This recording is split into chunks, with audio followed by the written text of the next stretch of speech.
Alright, so I got back from New York like a few days ago. Be on the lookout for like my anime NYC video as well as my cosplay video. Just give my thoughts on it from like hosting it, whatnot. So be sure to follow me on all my social media.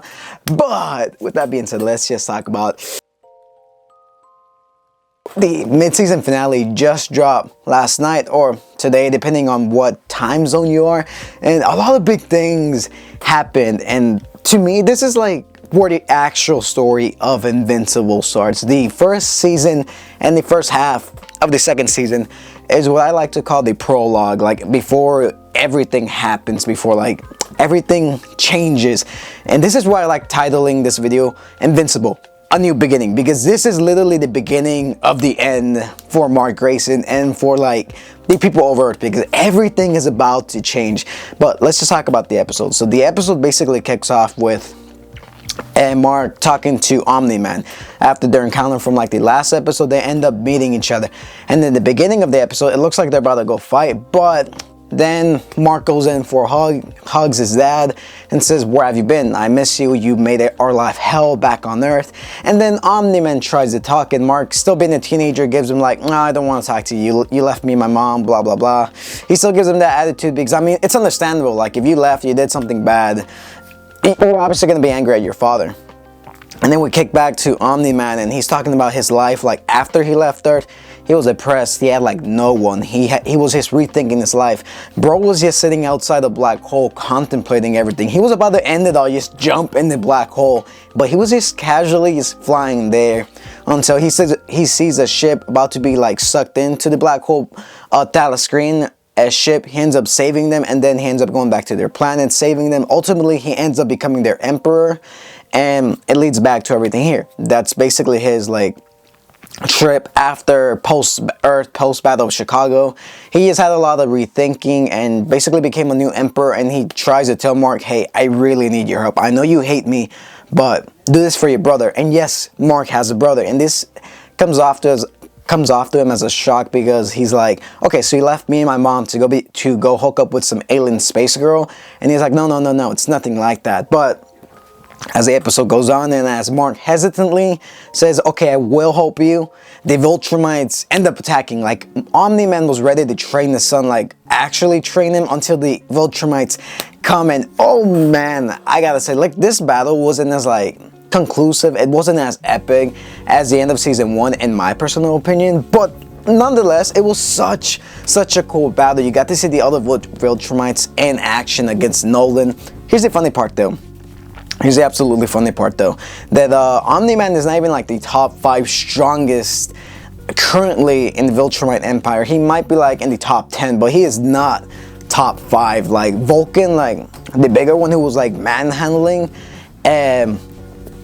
Omni-Man, he was throwing hands with him, beating him down. And then you had Tulsa, like the Viltrumite with the hair. She was beating down on Mark. Oh my. And then you had the other ginger one, I forgot his name, but like these Viltrumites, it just shows you like how many levels there are in this empire, how many stronger people there are. Like, they were beating down on Mark and Omni-Man, and at some point in the fight, Omni-Man just straight up tells his son, "This is not Earth, stop being a hero. I need you to stop being a hero and throw these freaking hands, just give everything you got. Like, it doesn't matter, like if you want to save these people, that's gonna get you killed." And ultimately, this is basically the beginning of everything, because this small interaction here on Thalascreen is gonna have such a huge impact on Mark. It's gonna change his like mindset moving forward, which, for spoilers, is when we're gonna get Blue Suit Mark potentially towards the end of this season.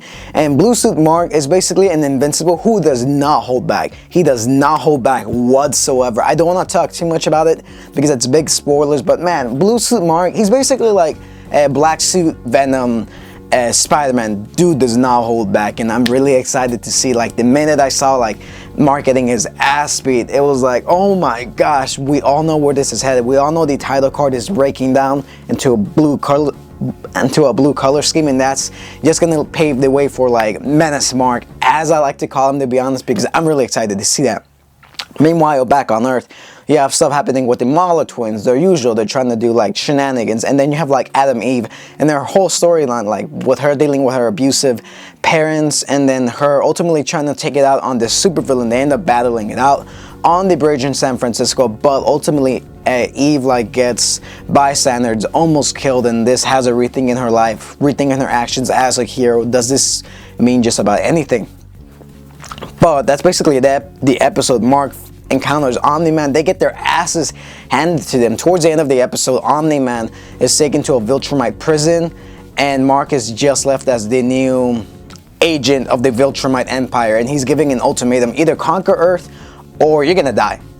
It's simple, like you either join us or you die. There is no negotiations. And oh my gosh, I'm super excited to see what's gonna happen like the second half of this season, because we don't know, like the way like the show is currently handling things, it's similar to the comic, but it's also diverting. It's like my expectations, I know what to expect, but at the same time, I can't really predict what's gonna happen next, because so far they've been like reorganizing some of the comic storylines, and I think it works best for a TV show of this scale. The storyline so far is going like it flows pretty smoothly. It doesn't feel like forced or anything.